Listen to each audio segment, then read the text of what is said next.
Good morning and welcome to UUCC, the Unitarian Universalist Church of Canandaigua.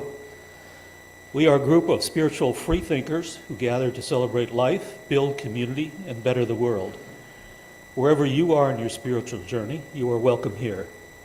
I'm Kevin House, your worship associate for this morning, and the service today will be led by Megan Garvey. Thank you to everyone on this morning's worship team, also including music by Bill Mells, nursery care by Melissa Jacoby, and Children's Church for Children 3 and over by Pat Mells and Karen. Thanks, Karen. If this is your first visit, welcome. We invite you to sign the visitor's book in the entryway. And whether it's your first visit or your 100th, we are glad that you came. The service is also being live streamed to our YouTube channel. We will plan on continuing with hybrid worship services throughout the church year, so you can join us each week here in person, on Zoom, or later on YouTube. I have a few announcements to share with you today. If you have a joy or sorrow to share, please fill out the card on your chair. We invite you to bring them forward and place them in the basket after Bill rings the chimes and begins to play. This basket here. You can also come forward to drop a pebble in the water at that time if you have a joy or sorrow that you prefer not to share. There's some additional announcements. Friday, March 22, will be dinner church. On the fourth Friday of each month, we plan to gather at 5:30 p.m. and enjoy dinner and worship at 6. A volunteer will provide the base for grain bowls, and we invite you to bring an ingredient to add and a friend. You are also invited to stay after the service for games and community time. Next Sunday will be Service Sunday. We will gather at the usual time in person and on Zoom for a brief service to introduce an activity we can all work together on to help put our values into action. We'll end the live stream early, but invite participants on Zoom to stay on to work on the project from home. We'll take part in a joint Tenebrae service with the Rochester UU churches on Friday, March 29 at 7 p.m. at First Universalist in Rochester. Tenebrae is a quiet, contemplative candlelight service. The RE team is hosting a community Easter egg hunt on Saturday, March 30th at 10 a.m., free and open to everyone. If you'd like to donate some individually wrapped candy to fill the eggs, you can leave it on the welcome table anytime this week. Are there any further announcements? And Pat has an announcement about canvassing.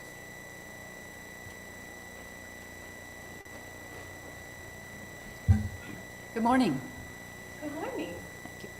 My name is Pat Mells. I'm on the Pledge Drive team, and I'm speaking this morning as the first in a series of Canvas moments, which have become a tradition here at UUCC as a way to encourage congregants to reflect on why UUCC deserves their support. This Canvas moment will focus on our present financial challenges, and I hope it will move you to give until it feels good. Bill and I have been attending the Unitarian Universalist Church of Canandaigua since it began back in 1991. We were attracted by an ad we saw in the newspaper. It said, "We believe all religions have some truth, but no religion has all of the truth." That spoke to us. That idea creates a broad umbrella for people of diverse philosophies to come together and learn from each other. It was the open and tolerant atmosphere we wanted to be part of, and we haven't been disappointed. At UUCC, we are challenged to broaden our thinking and develop our own spiritual path while interacting with interesting, caring people. For years, I have been involved in our annual pledge drive, and for years, we met our goal. Besides paying for all of our operating costs, people donated money to renovate this building. We took another big step forward when we hired Eileen as our very own half-time minister 6 years ago. And our members and friends, through pledges, Sunday offerings, and fundraising projects, have managed to cover the costs of the church until recently.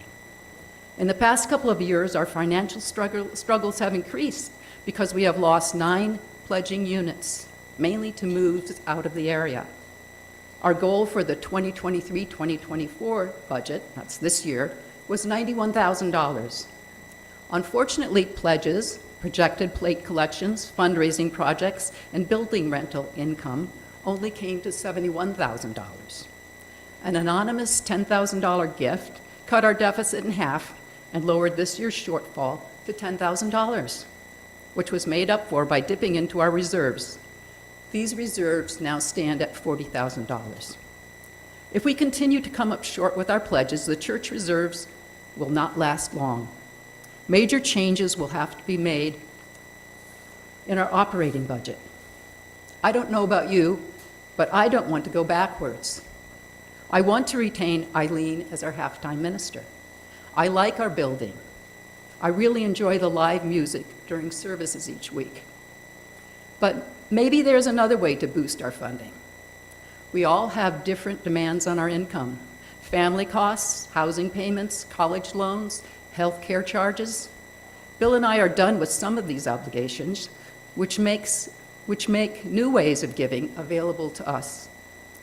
As I think about the future, I know I would like to leave some money to our church, but I would prefer that this doesn't happen for quite a while yet.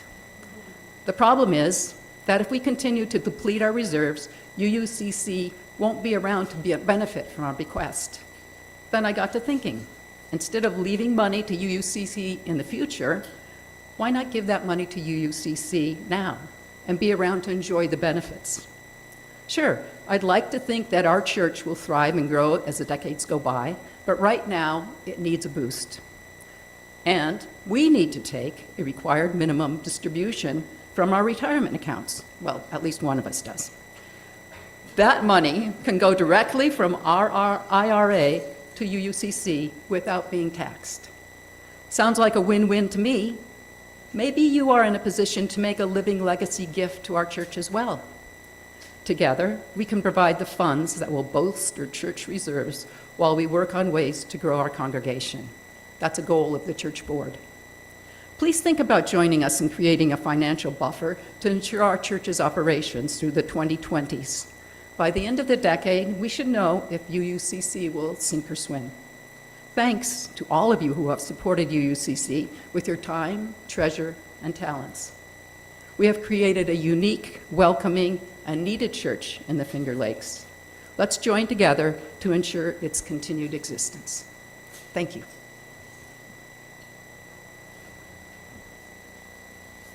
As we prepare to be fully together, I remind you to silence your phones and devices.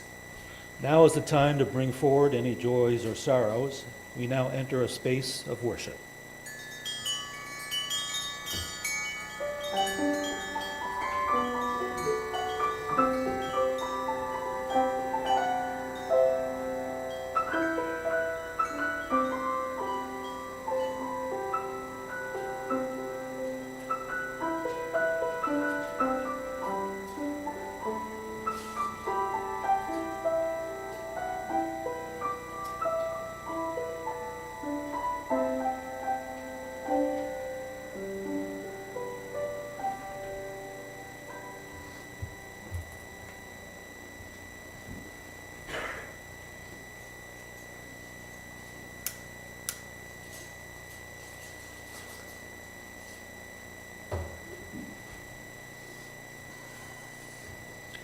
I invite you to join me in our chalice lighting words as the flame is lit. Do we have a chalice lighting assistant here?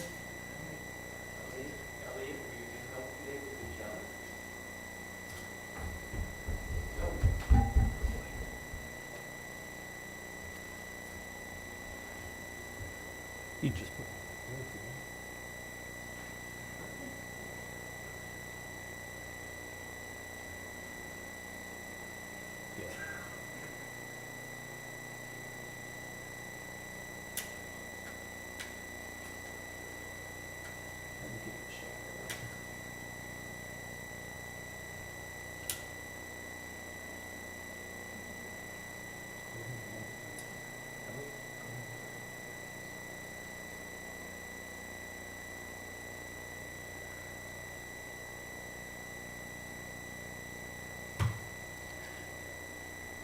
Good job, thanks.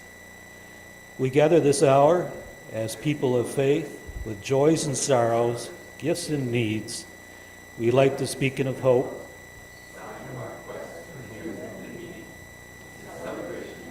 the life we share together.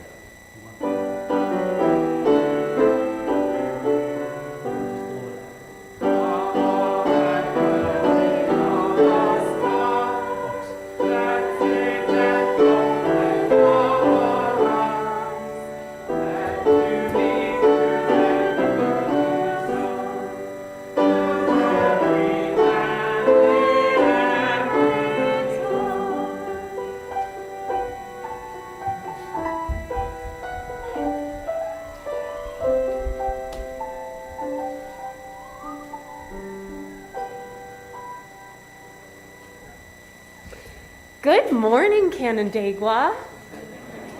It is my great honor and joy to be with you this morning. My name is Megan Garvey. I use pronouns they and she. And as I said, I'm so excited to be with you this morning and to share in the joy of creating worship together. I do have a question for you, though, as we get started today. Does anybody here know the song, "Oh, Danny Boy"? Yeah, some people? Yeah? How does it go? Would anyone sing it with me? Oh, Danny boy, the pipes are calling. Oh, you're awake this morning. I'm so glad. Oh, Danny boy, the pipes are calling. Those are the words, right? Right. Now, these are words that I had deeply etched into my brain as a child, as an Irish-American child in a household with a father who did a lot of folk singing. That was a song I heard all the time. It really is one that I thought I had committed to memory. And so as a musical theater kid heading to my first audition, so nervous and afraid I was gonna forget the song I was supposed to sing, my dad offered me a piece of advice that you would think would have been very helpful. He said, "Megan, if you forget the words, just sing 'Oh, Danny Boy.'" I said, "Okay, all right, I got this." So I walk into the audition room, right? The judges are sitting in front of me. All of those nerves from every angle and corner of my body start to pop up. All those words are gone from that audition song. It is "Oh, Danny Boy" time, okay? So I'm studying myself. Okay, I know this song, I can do this. I am ready to deliver the audition of my lifetime. And so 8-year-old Megan stands there squarely and looks them right in the eyes and goes, "Oh, Danny boy, the pies are calling." The pies. It was a stirring homage to pastry that I'm not sure anyone could have delivered with that type of committed conviction. And I think this is why we come to church. Here in Unitarian Universalist community, we always seek to find new, innovative, creative ways of showing up through our toughest days. We may not always get the words right. Not everything goes quite according to plan. But we find the ways that work in community together.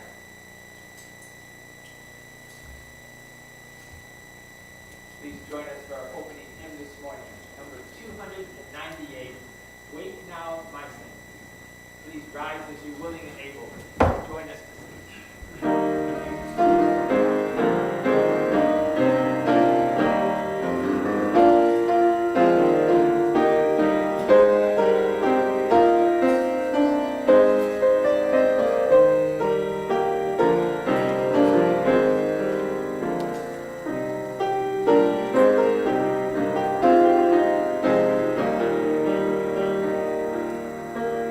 Wake now, my senses, and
And now we will have our story for all ages.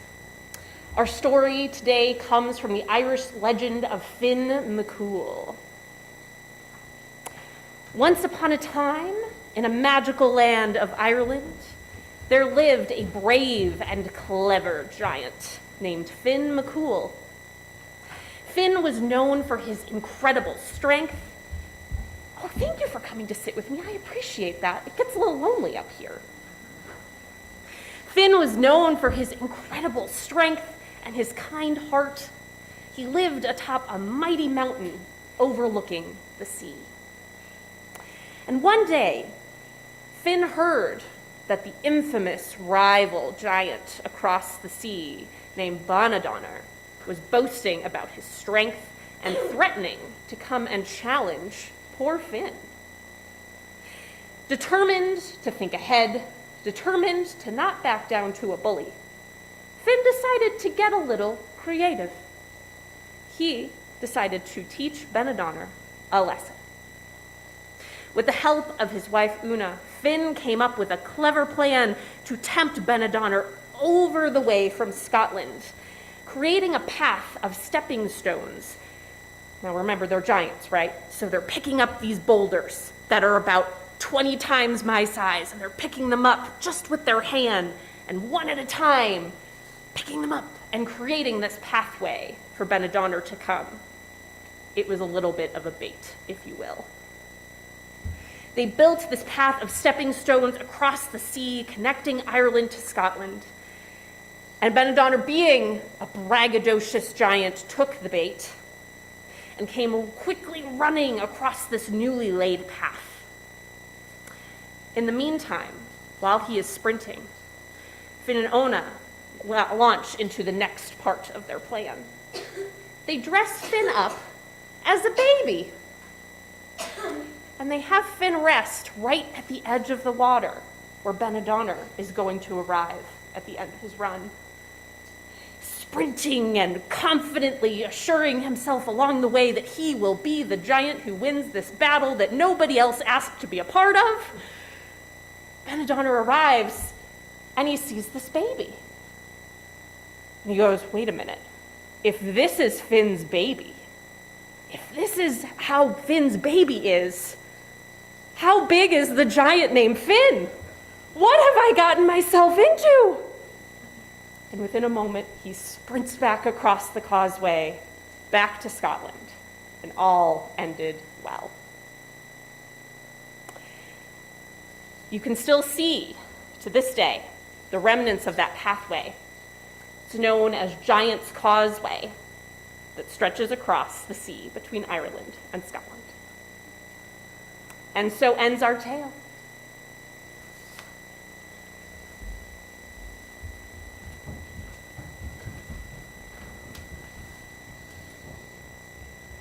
Now is the time in our service to join together in the spiritual practice of generosity. Our gifts of both time and money support our church in its work. Each week we would like to spotlight a group or a committee, thank them for their gift of time. This week the group is the Worship Committee. These Sundays wouldn't be possible without the Worship Committee. And if you're interested in finding out more about the Worship Committee, you can contact Danielle and Tom Lyon. 1/4 of our plate collection for the muddy season goes to Sustainable Finger Lakes, a community-based organization whose mission is to promote the long-term well-being of our region by integrating social equity, economic vitality, ecological stewardship, and shared responsibility. You can give to this morning's offering by placing cash or a check into the basket or by one of the options on your screen. Please make a note that your gift is intended for today's offering. We now gratefully accept the offering.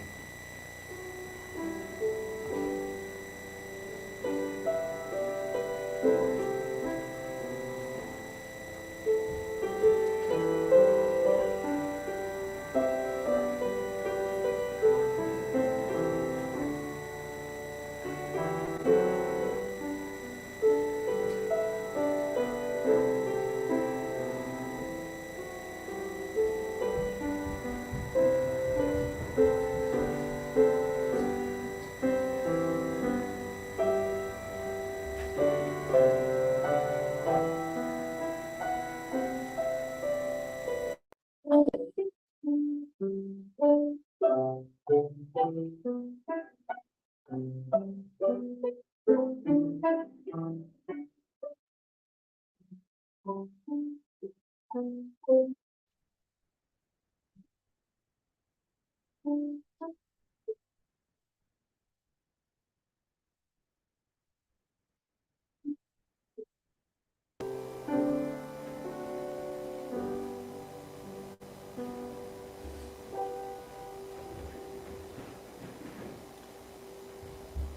we seem to have no joys and sorrows, so we'll go right to sending the children downstairs. At this time, if there are any children who would like children's church or nursery care, please go downstairs with Pat and Karen.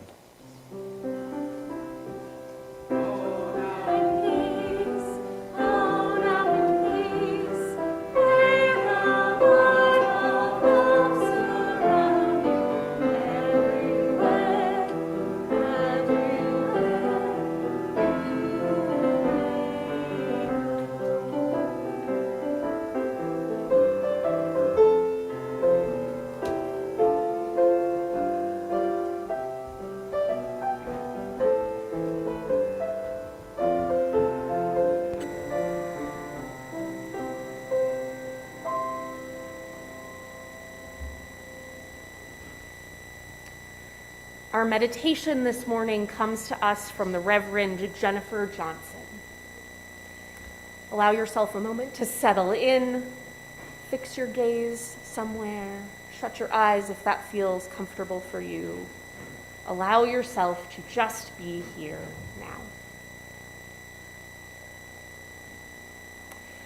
Spirit of life, source of being, open our hearts and minds to all that is possible in this season of liminality, this in-between season.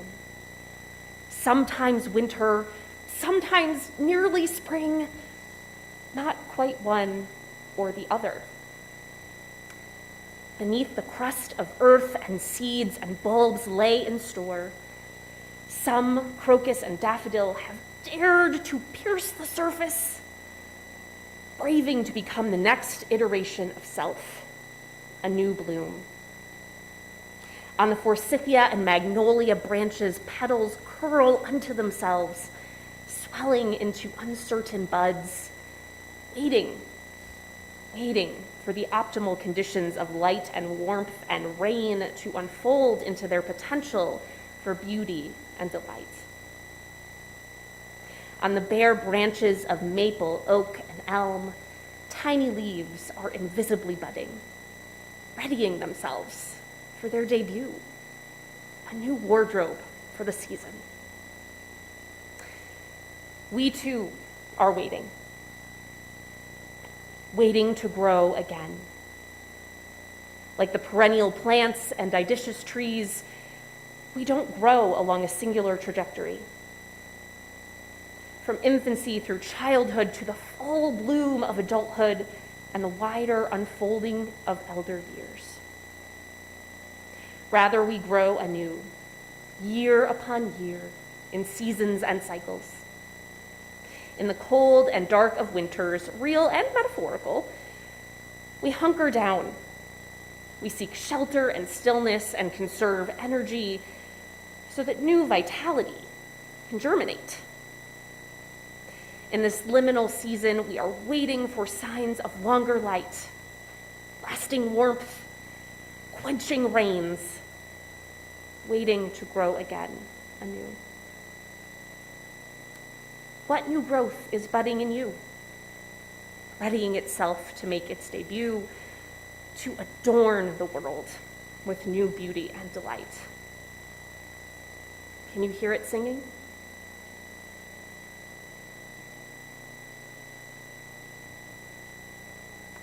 May that be so. Amen. And blessed be.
she was along with me, keening and screeching and clapping her hands by my side every step of the way, with her long white hair falling about her shoulders. And I could hear her repeat the master's name every now and then, as plain as I ever heard it. When I came to the old abbey, she parted from me there and turned into the pigeon field next to the barren ground. Folding her cloak about her, down she sat under the tree that was struck by the lightning, and began keening so bitterly that it went through one's heart to hear it.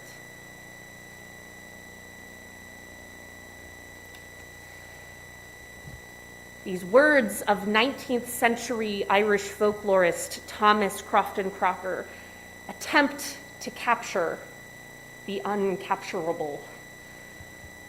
The shrieking, squalling, all body encompassing arrival of the banshee. With long hair and a white dress, this woman of the afterlife enters the scene without a single word, but with an unmistakable cacophony of wailing and clapping that says it all. Someone you love is about to die.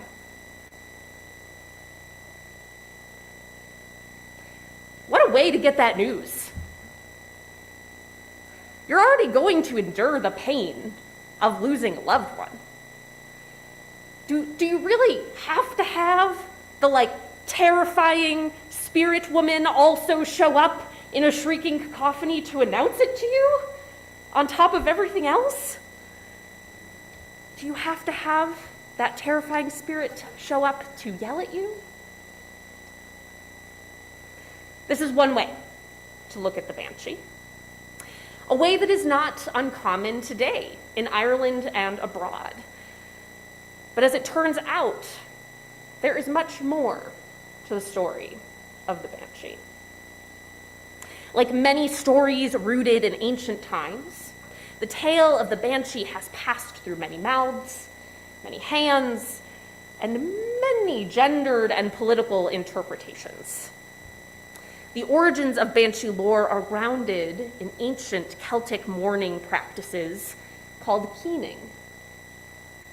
As Dr. Emily Zarka puts it, keening is a rhythmic wailing and mourning performed by women as a part of the death ritual.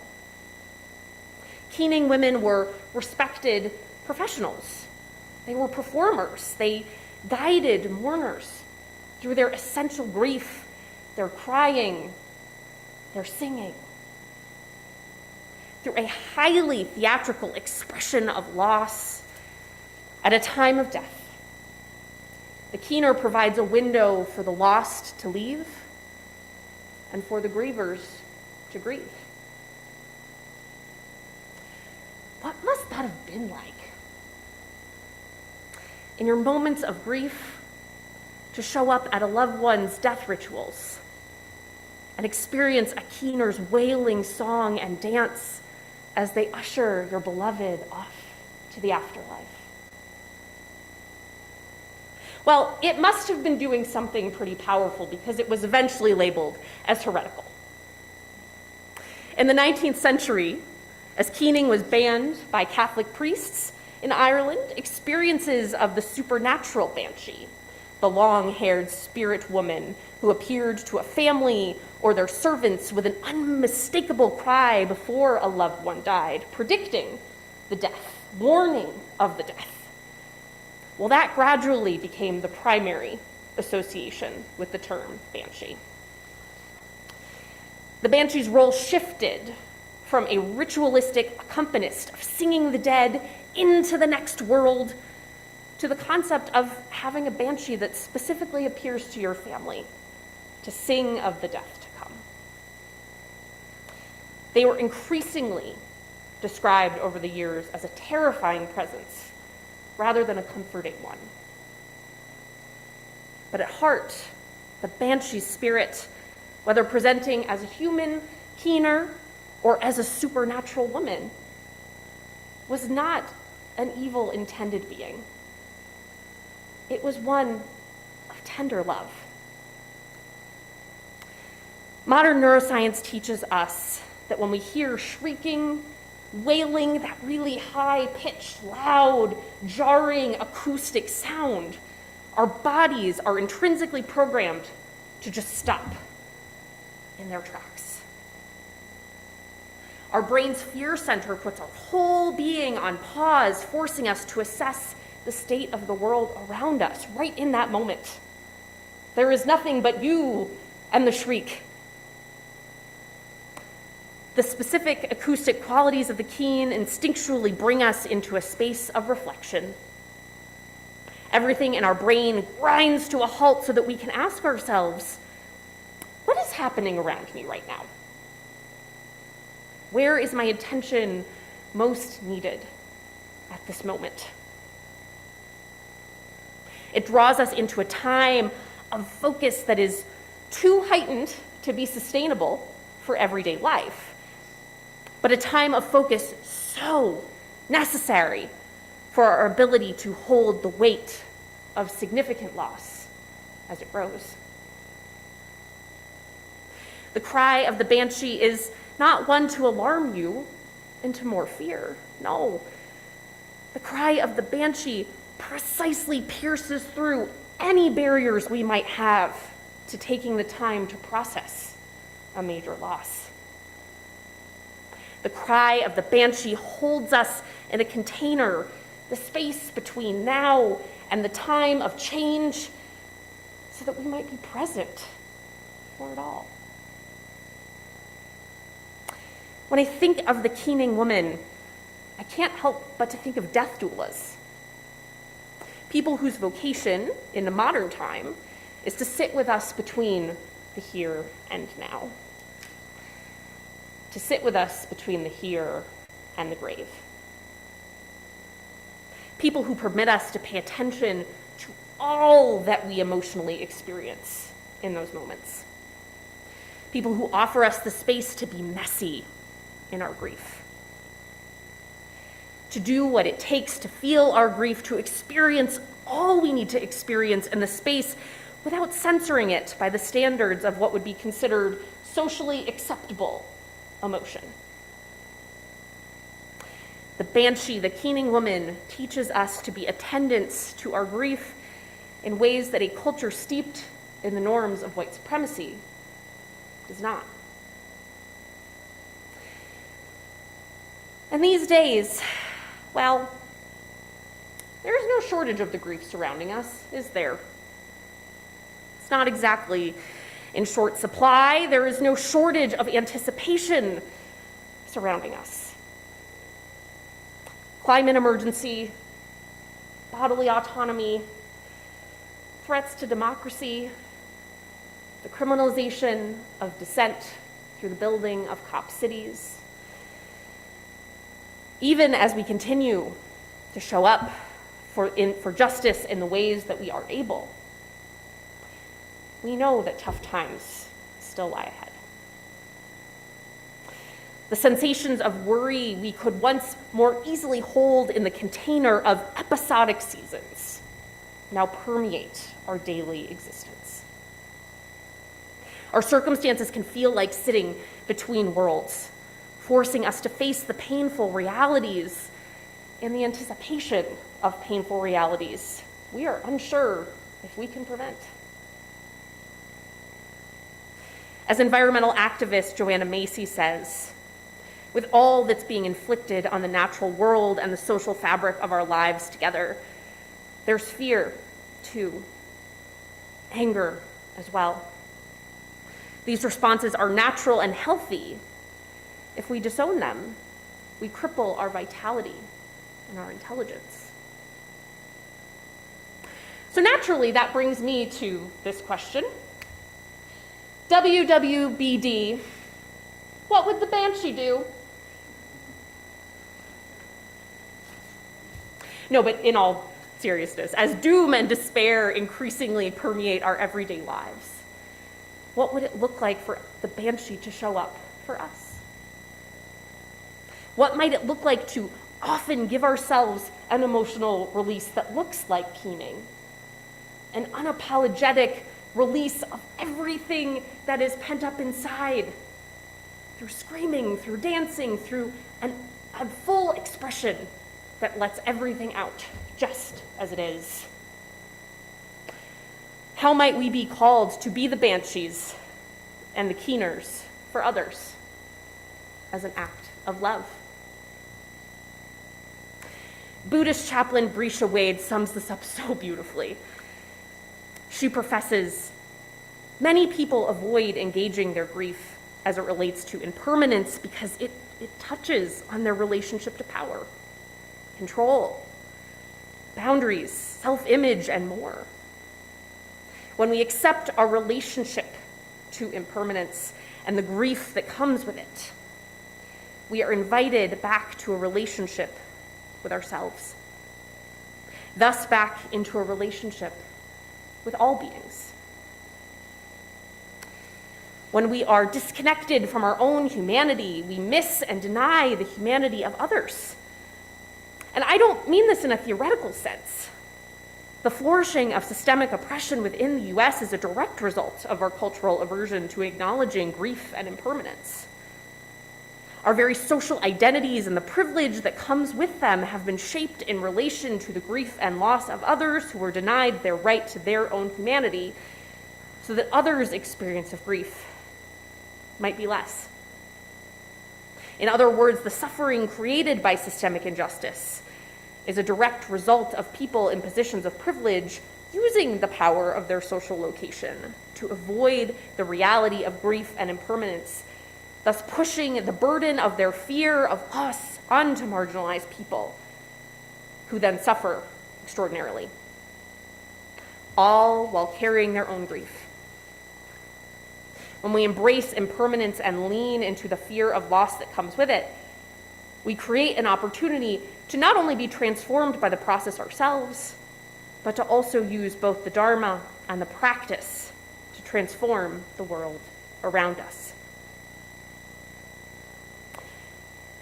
In a culture that so often shames grief, pathologizing its most profound and authentic expressions as self-serving or mad, Chaplain Wade invites us to ponder, how might authentically, frequently expressing my grief expand my capacity to show up for a world on fire in a way that is rooted in my deepest love? In the words of Irish poet John Todhunter, chanting her song of destiny, the rune of weaving fates, and the nations here in the void and quaking time of night, sad unto dawning dirges, solemn dirges, and snatches of bardic song. Their souls quake in the void and quaking time of night. They dream of the weird of kings and tyranny's molting, sick in the dreadful wind of change. Wail no more, lonely one, mother of exiles, wail no more. The sorrows are the world's. Thou art no longer alone.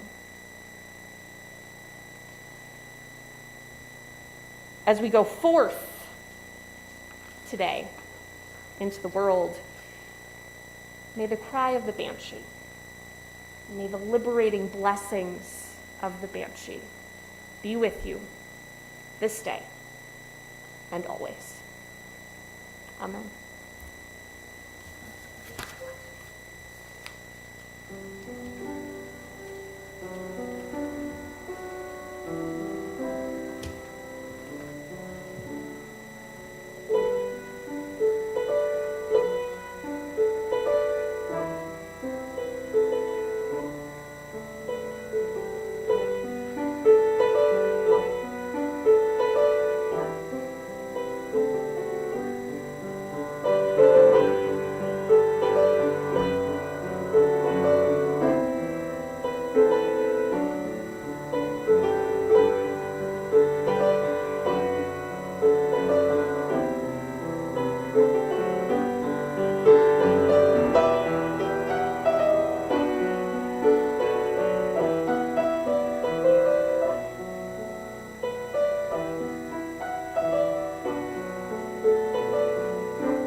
May love rise to meet you.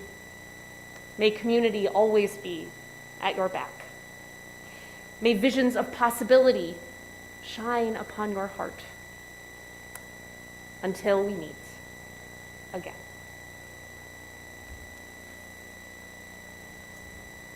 Closing hymn today is in the teal hymnal 1068, Rising Green. Please rise as you willing and able and join us to sing.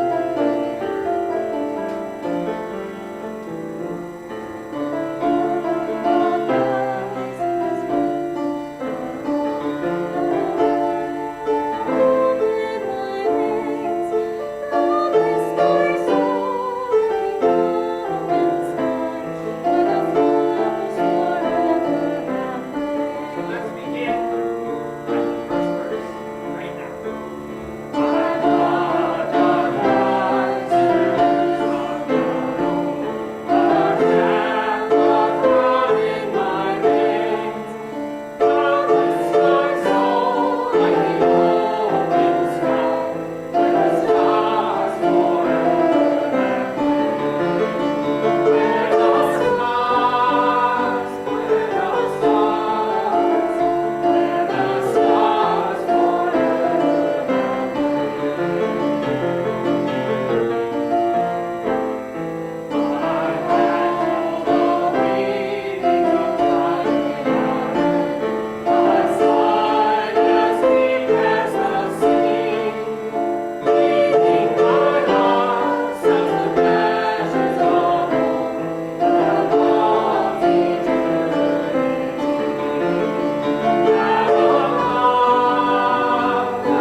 Please join me in our words for extinguishing the chalice.